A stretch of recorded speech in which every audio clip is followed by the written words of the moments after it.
So straight out of the gate, here are my thoughts on Ant-Man and the Wasp: QUANTUMANIA, just right out of the theater.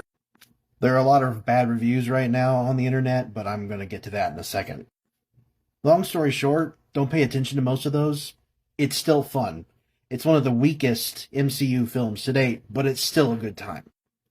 It's like a really weird Star Wars movie, but it's also heavily influenced by B and C budget movies from the 60s and the 50s, and when it works, it's kind of awesome. It embraces silly. Sometimes it gets too silly, and then it loops back around, and then it's kind of amazing. I don't know how it does it.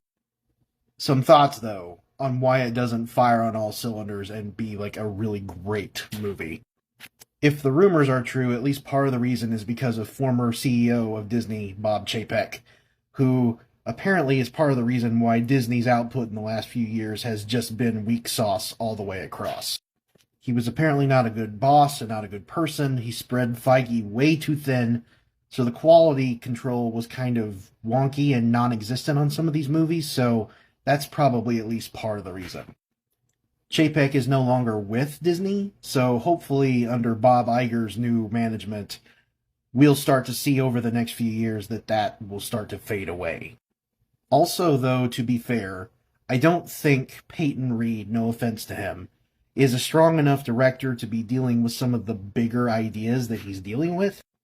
And he's not strong enough to sell, which is easily some of the worst dialogue I've ever heard written in a Marvel movie, or almost any movie I've seen recently.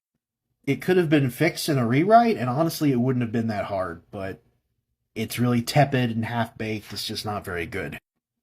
That's really disappointing when you have a cast like this, when you have the likes of Jonathan Majors and Michael Douglas and Michelle Pfeiffer, and they can't even salvage the dialogue. I mean, this was supposed to be Kang's big moment when he's introduced, and I'm afraid that some of the dialogue and some of the direction is actually going to hurt his chances of being taken seriously in the future.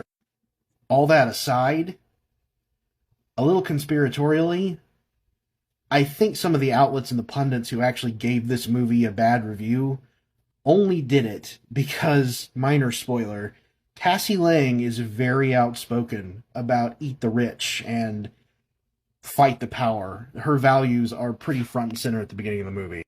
I mean, at one point, she almost literally says, rent is too damn high.